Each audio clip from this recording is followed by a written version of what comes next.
हम, क्योंकि हम हैं जन टीवी, जन जन की आवाज।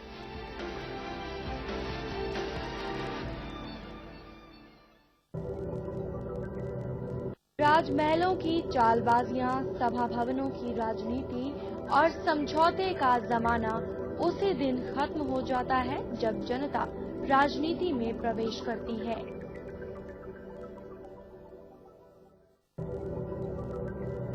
जब तक जीना तब तक सीखना, क्योंकि अनुभव ही जगत में सर्वश्रेष्ठ शिक्षक है।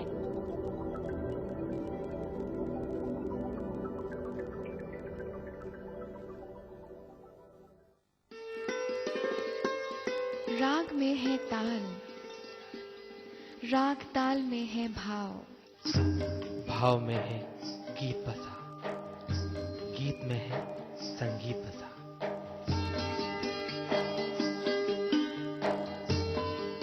देखिए हिंदुस्तानी राग संगीत पर आधारित जन टीवी की अनूठी संगीत में पहल, राग सरिता, सिर्फ जन टीवी पर।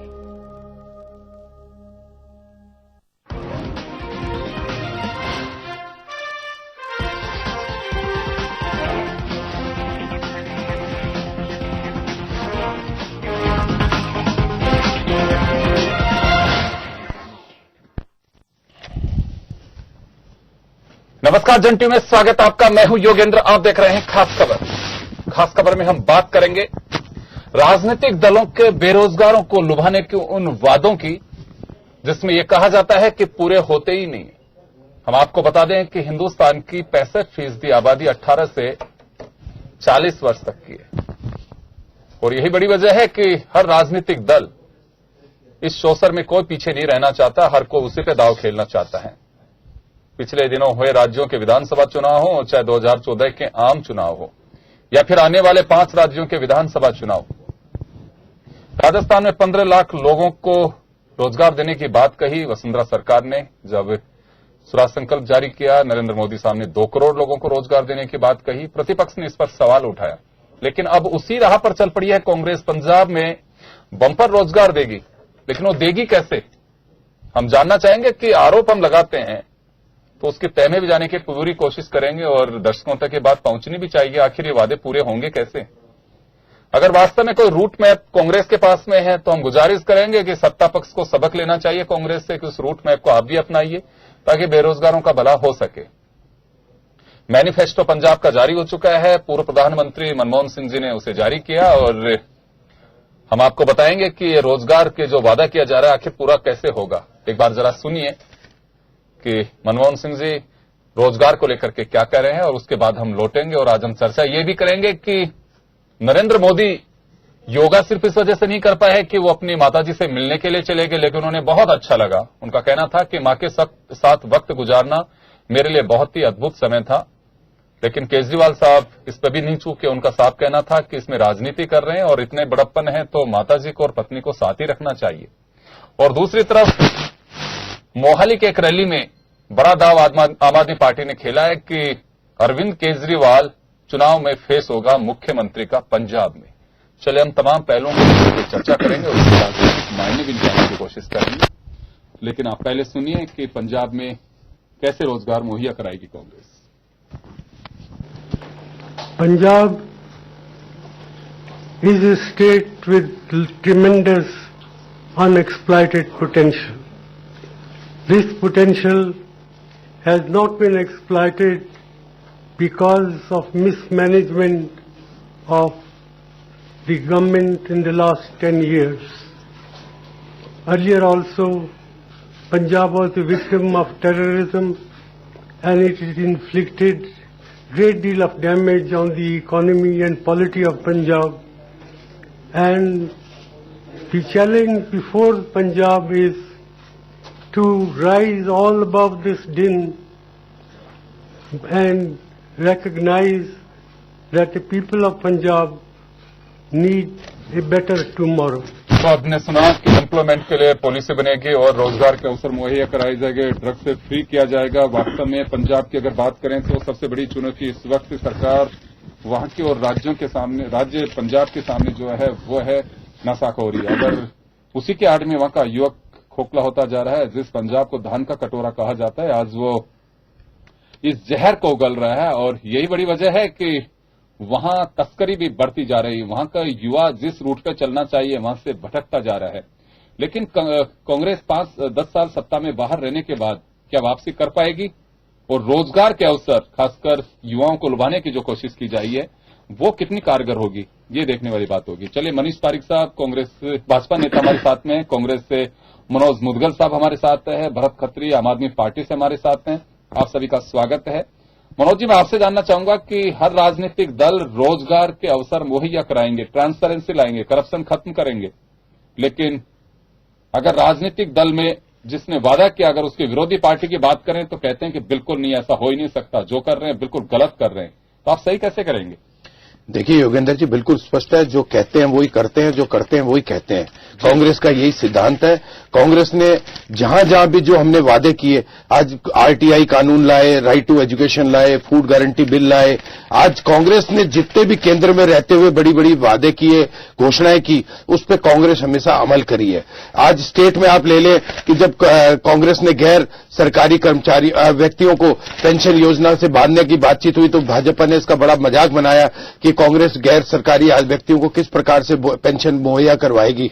लेकिन कांग्रेस ने राजस्थान में 67 लाख व्यक्तियों को, वृद्धों को, विधवाओं को, परित्यागताओं को, सबको उन्होंने पेंशन मुहैया कराई, जो आज तक भाजपा सरकार में चल रही है। आज कांग्रेस ने जो कुछ भी वादे किए थे वो डेवलपमेंट के लिए किए थे, सामाजिक न्याय के लिए किए थे, समाज में प्रतिष्ठा, आम आदमी की कैसे भरण पोषण हो, सब चीजों को सोचकर गरीब, अमीर, मजदूर, किसान, युवा सबके लिए पॉलिसीज लाई थी। आज कांग्रेस उसी पे अमल कर रही है पंजाब में। तो निश्चित रूप से क्योंकि अमरिंदर सिंह जी पूरी मुस्तैदी से काम कर रहे हैं और कांग्रेस के एग्जिट पोल भी आपको दिखा रहे हैं कि पूरे भारत में कि कांग्रेस इसमें लीड कर रही है पंजाब में। और कांग्रेस एक नया पंजाब बनाना चाहती है, ड्रग मुक्त पंजाब बनाना चाहती है, औद्योगिक पंजाब को वापस गति देना चाहती है। जो पिछले 10 सालों में उद्योग की गति बिल्कुल थम गई है, नोटबंदी से उद्योग धंधे चौपट हो गए हैं, मजदूर बेरोजगार हो गए हैं, उन किसान बेरोजगार हो रहे हैं, उनको वापस स्थापित करना चाहती है। तो कांग्रेस ने एक वादा किया है कि नया पंजाब होगा, विकसित पंजाब होगा, औद्योगिक पंजाब होगा और युवाओं को विकसित रोजगार मिलेंगे। योगेंद्र जी, ये बात मैं आपको कहना चाहता हूं कि कंप्यूटर युग लाने वाले स्वर्गीय राजीव गांधी जी थे और कांग्रेस ने उस टाइम में बड़े बड़े उद्योग धंधों को हिंदुस्तान में प्रोत्साहित किया। सुजुकी, होंडा, मर्सिडीज, आप बड़े बड़े उद्योग, जितनी भी गाड़ियां हैं और औद्योगिक प्रतिष्ठान है, ये सब कांग्रेस के टाइम में स्थापित हुए थे। लेकिन पिछले 2-3 वर्षों में आप देख लें, जब से यूपीए की सरकार गई तो एनडीए की सरकार एक भी नया विदेशी कंपनी को यहां लाने में असमर्थ रही है।